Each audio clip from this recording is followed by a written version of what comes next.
up and sit down.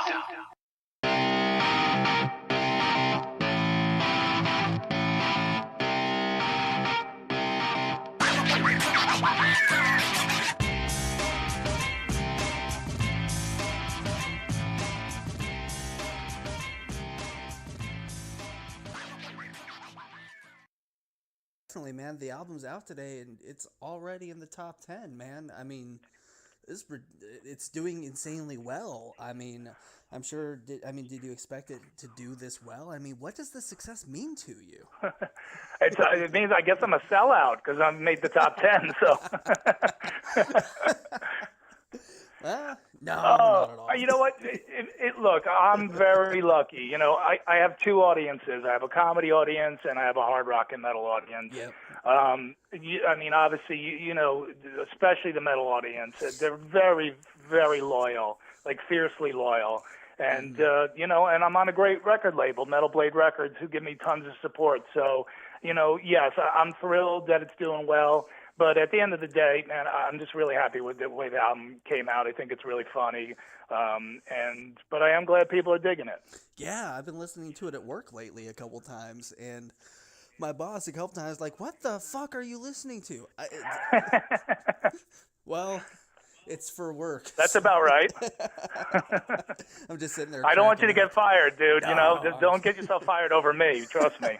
No, I remember when I got the last Slipknot album. It's like, what are you listening to, Slipknot? Well, just turn it down when people come in. Okay, cool. Yeah, right. Yeah. Don't scare our customers. Right. Well, you did something different on this record. You usually tell quick jokes. You did stories this time. Couple really good stories. The Kiefer Sutherland story and the Johnny Depp story are just outstanding to listen to. And I had something similar to you with the Johnny Depp story, but dude, that Kiefer Sutherland story, have you heard from Kiefer at all about, I mean, in response to that? I mean, because that is an awesome story. Well, no, I mean, I guess he hasn't bought Communication Breakdown yet, but if he does, he's probably not going to be thrilled that I told the story. But you know, for people who are listening, you know, I'll give you a little teaser. You know, everyone obviously knows Kiefer Sutherland, the actor, and most people know that he enjoys, you know, a cocktail or 20 when he goes out. And so, you know, we ended up having a few hours of drinking time together, yada, yada, yada. Jack Bauer gave me a hickey.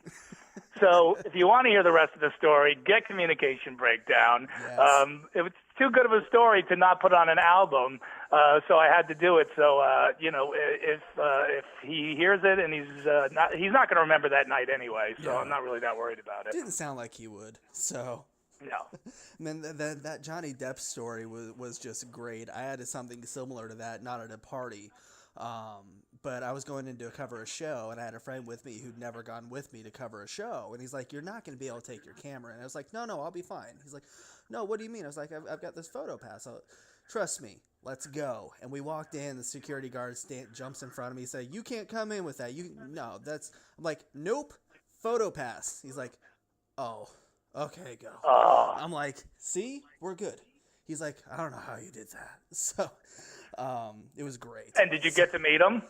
No, didn't get to meet him. Unfortunately, that was one of the shows I didn't have the interview. But that story reminded me of that. Yeah, well, he's not an easy guy to get to. But once again, I want to document, you know, my pathetic attempt to try to meet him at a party, and at the same time, pretty much blow off the guys from Aerosmith, the greatest American rock band of all time, because, you know, I decided to turn into a 13-year-old girl trying to get backstage at a One Direction concert and meet Johnny Depp. We all have those bands or celebrities that, like, you can be as professional as you want, but the second you're, like, everyone has, just one or two. It's like, I don't know where I'm going to be, but it's going to happen. You know. Yeah, and Johnny's a rocker, you know. You know, when I finally did meet him, he was super cool. You know, he's friends with Manson, and Manson tried to bring him to that metal show on one of his, you know, crazy visits, but he never made it over. But he said he knew the show well, and he ended up being a super guy. So, the hours of, plotting and planning to somehow meet him that night, worked out well. At least he wasn't a jerk. Right, yeah, you always hope that those guys aren't going to be, and it's always good when they're not. Not many of them really are jerks. Most of them are pretty cool for the most part, I think. So, I think if he would have seen how we were scheming and planning to get to him, he wouldn't have. Yeah, he probably would have blew us off, but no, it was a good experience. But again, it's another story that I've wanted to tell on stage, and took a while to get it down, but I'm super happy with it. So how do you decide what shows you record for an album and which shows you don't? Well, what I usually do is I'll record, the whole weekend of shows wherever I decide. And so let's say I record, like this album, I recorded 4 shows. But I want the album to be 95% one show. Right. And then you have the other ones just in case I forget a bit, or maybe, it's a little better delivery on another, show. But generally my albums are one show, more or less, with a couple of edits, because there's a certain flow to comedy, and yeah. you don't, even with technology, you can never replicate, the rhythm of comedy or the sort of the rhythm of the crowd. Right. Okay, that makes sense. I've always wondered, one thing I miss about that metal show is I always looked forward to the music news and seeing what your guys' opinions were on that. And I've got to ask, today's there's some big news today with apparently Ivan Moody's leaving Five Finger Death Punch. Have you heard anything about that? If so, what are your thoughts on that? This is breaking news to me. So you're actually you're giving me music news. So you're saying Ivan has left Five Finger Death Punch? That's what I'm hearing. I guess he did a radio interview yesterday in Denver. I guess maybe promoting the Higher Elevation festival they're playing, and he said that they've come to a crossroads and they're parting ways. So well, my opinion of it, if it's true, is I think it's public knowledge that they've, there's been internal struggles with the band. As far as on a personal level, my experiences with him have all been super cool. Mm-hmm. I've had some real good hangs with the guy. I like all the guys in the band, but let me tell you something. That is one of the reasons I became a stand-up comic, because I was in bands in high school, and even if you love the people you're in a band with, it's still tough. You're still going to get on each other's nerves. Yep. Everybody's got their own little drama in their world that's happening, and that becomes part of the band, and you can't escape it. For me, it's just like I don't have to lug any equipment. I don't have to split the money 4 ways. I don't have to deal with other guys' drama. I just put my fart and penis jokes in my pocket, and I walk into a comedy club. Done. Exactly. Yeah. I mean, I wasn't sure whether or not to believe it, and now Alt Press and Metal Injection and all of them are starting to report on it and all of that. So I'm guessing it's, I guess, I don't know, but it could be fake news. Isn't it? This is the day and age of fake news. You never know. I mean, but I'm hoping it's not true, but I mean, who knows?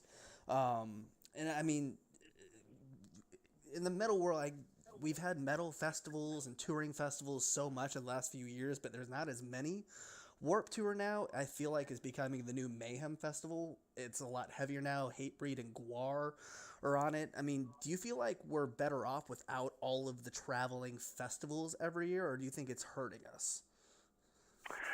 Well, I think like anything, you get to a saturation point, and then what happens is, only the strong survive. So, I'm super psyched about Warped Tour for the first time in many, many years.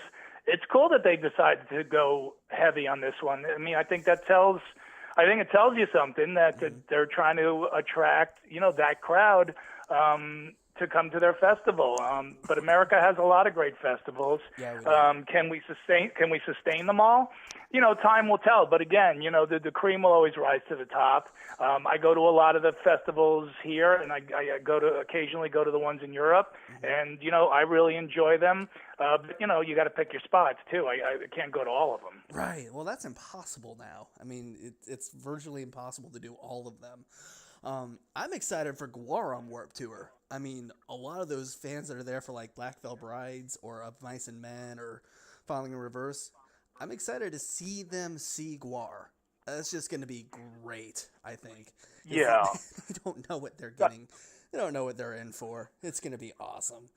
Yeah, well, people will love them, and also a Metal Blade act, Yeah. so they're my label mates, and They're great.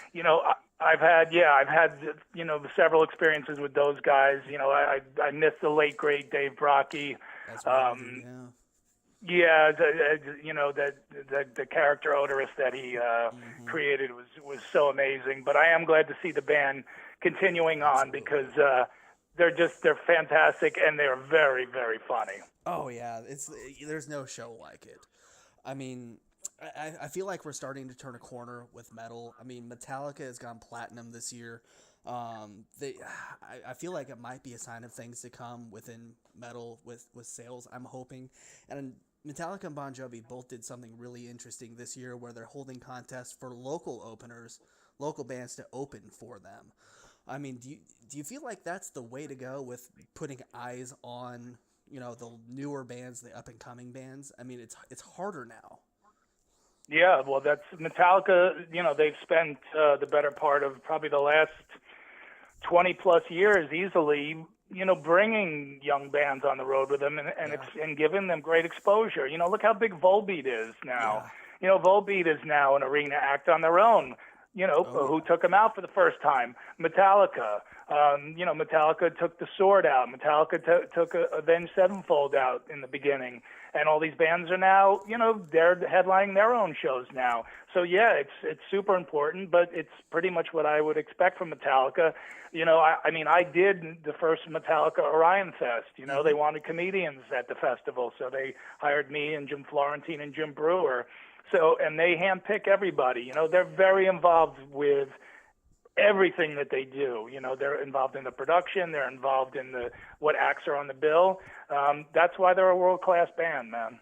Definitely. And speaking of like Orion Festival, yourself and Jim and Eddie do a lot of the festivals. Rock on the Range. You guys did Monsters of Rock earlier this year, the cruise.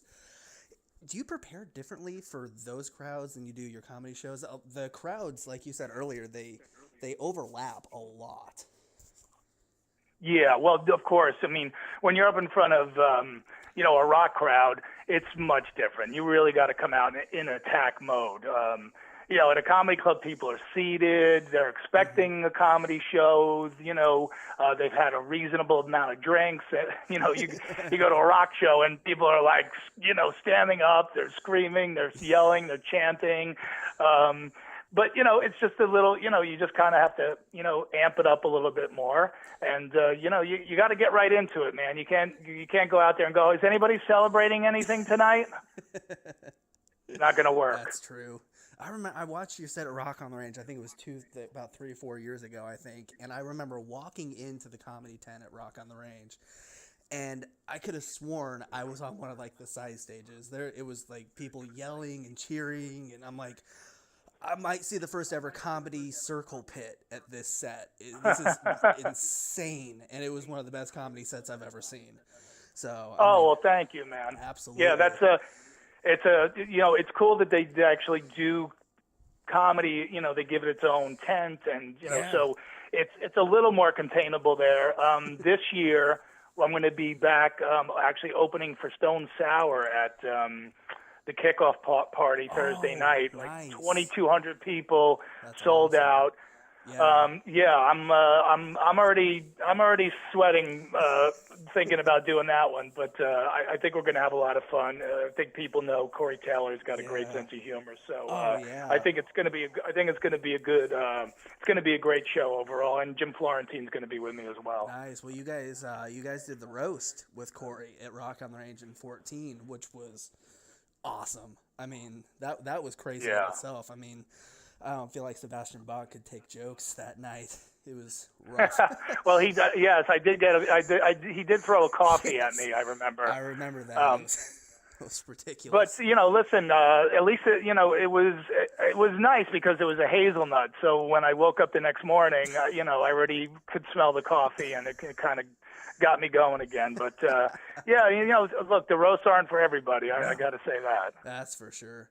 Well, yeah, Rock on the Range this year, I'm hoping to be at that. That's actually Rock on the Range is going to be my honeymoon this year. So we're really looking forward to it. So it's going to be great. Hopefully we can catch the kickoff show because she's never been to anything like this. So I'm hoping that we are able to get to it. So, man, Don, Congrats. thank you. And thank you so much for taking time. I wanted to tell you congratulations on the success of the record. It's so early. I'm excited for you. The album, absolutely deserving. Kicks absolute ass. I can't stop laughing at this album. It's so good. So, Well, thank you, man. I hope it's an album people, again, especially with the stories. Oh, yeah. Hopefully there are things that people want to listen to more than once, because the comedy is very much like magic. It's like once you kind of know the secret, it takes a little of the mystique out of it. But I at least want to leave something with some personal stories, so it's not just, oh yeah, he told a bunch of funny jokes about having sex or masturbating or whatever I talk about on my albums. You've got to have some content in there, for God's sakes. Definitely. There's something anybody can relate to in these jokes. Yeah, there's something for everybody. It's like Walmart. The shelves are lined with jokes. Just pick one, and there's lots to choose from. There you go. That's awesome, man. Well, hopefully we'll see you at Rock on the Range. If not, good luck on the record. Good luck on the road. Congrats on everything.